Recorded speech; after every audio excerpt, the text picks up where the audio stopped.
for kids ages 6 and up. It allows children using iOS devices to send text messages and video chat with family and friends that are pre-approved by parents. Parents can create a profile for their children, and they alone can manage their child's contact list via parental controls. Since Facebook has a 13 and up age limit, the app is geared towards kids ages 6 to 12. The company said it consulted with thousands of parents, parenting experts, national PTA, and other associations before releasing Messenger Kids. Lucy has always been great at sharing. She shares her sweets, her headphones. When she was little, she even shared her chicken pox. Lucy also likes sharing things on the internet. One day, she uploaded a selfie with Oscar, and she got a message from a boy. Then she got another asking her to send a picture of herself at bedtime. Lucy thought this was great. The boy loved her panda onesie. She said pandas were her favourite thing. He bet that Lucy even had pandas on her pants. He wondered if they went to the same school and if she wanted to meet. He said she should bring her cool panda pants. But the next day, after school, she couldn't see any boys waiting. There was just a man. Hello, love. Sometimes children share things they shouldn't online, and the effects can be devastating. More than 100 public health advocates are calling on Facebook to pull the plug on its new Messenger Kids app. The group sent a letter yesterday to Facebook CEO Mark Zuckerberg. It says, quote, a growing body of research demonstrates that excessive use of digital devices and social media is harmful to children and teens. Jerika Duncan is here with the experience of one Florida family using the app. Jerika, good morning. Good morning. Everything in moderation. Facebook says it created Messenger Kids to give children a safe way to video chat and send messages to their friends and family. It features stickers and face filters geared for kids under 13 years old, an age group critics say is simply too young for social media. Kindergartner Isla Thomason has been using Facebook's Messenger Kids app since it was released in December. You can do other stuff on your face, and it's a really good app for kids. The 6-year-old's father, Brett Thomason, signed her up. This is the world that they live in. She's coming into this world. She needs to be prepared of how to communicate. Thomason, a technical coordinator at a charter school in Sarasota, Florida, likes the fact that parents control who their children can talk to. That even creates a safer environment than traditional text messaging, that all you need is a phone number and you can send a message to anybody and there's no blocks or anything with that. Messenger Kids has to be set up through a parent's Facebook account because children under 13 still are not allowed to have their own. The app, which was created with the help from child development experts, has no buttons for sharing, commenting, or liking posts. A Facebook spokesperson told CBS This Morning, we continue to be focused on making Messenger Kids be the best experience it can be for families. Really what it's doing is indoctrinating much younger kids onto social media when their friendships should be offline and face-to-face.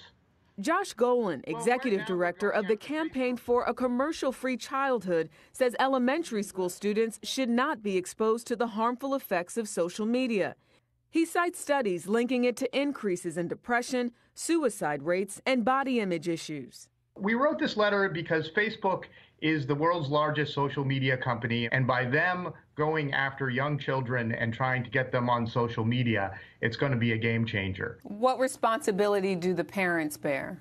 The parents bear the responsibility ultimately, but as a society, we have a responsibility to make parents' job easier to raise healthy children and to look out for all children.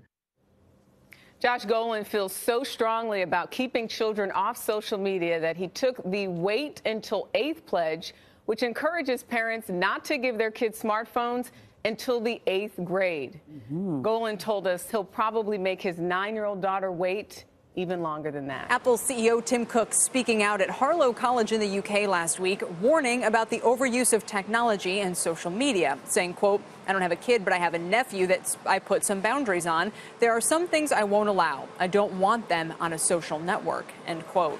Additionally, 2 years after launching the iPad, when asked if his kids love the device, former Apple CEO Steve Jobs said, quote, actually, we don't allow the iPad in the home. We think it's too dangerous for them. Yeah, I think that's absolutely true. Children especially don't have the resources, the capacity to control themselves in the same way that adults do. Having said that, adults spend 4 hours a day on screens, and that's growing every year. That's grown from 3 hours 2 years ago. So I think it's a concern for adults as well, but especially for children who need to be guided by adults. Is it fine to leave it up to parents to say, if you want to keep this away from your kids, keep it away from your kids? Or are we headed someplace that sort of Michael suggests, which is effectively regulation? I don't know what I don't even know if we're going to have a legal age, but I just think you can kind of play it both ways. Yeah, I think we're headed down the path towards regulation. I think when people at these large companies come out and say, our key objective is not consumer well-being, it's to ensure that you spend as many minutes as possible every day with our devices, that's a concern, and they're succeeding at that. You know, there are thousands of people against each individual consumer who's trying to regulate his or her behavior. To me, that's a mismatch, and so I think regulation is something that people will consider. Still, it's one thing if it's alcohol, if it's firearms, if it's tobacco. It's another thing if you're talking about candy and sodas and social, and I don't know where exactly this is going to fall. But thank you. Sure. Yeah. No, quick, what were you going to say? Well, it could be argued either way as well. I mean, I think, that's, the tide is turning against tech, right? It's seen as a danger in a lot of ways, and I think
keeping up with what your loved ones post on social media?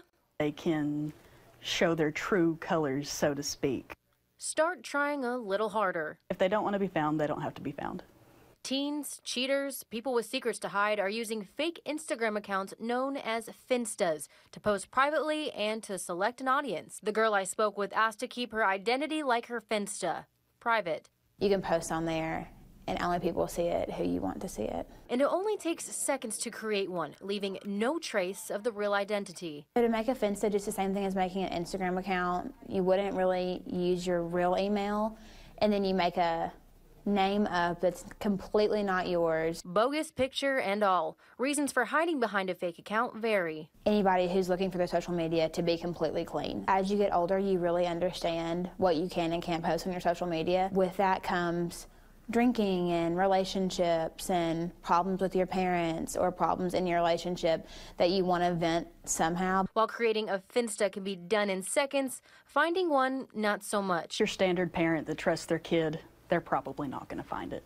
The amount of likes and followers is usually a big deal on social media, but not with Finstas. The fewer people, the better. Very few people, probably like 30 followers or less, people that I've let follow me.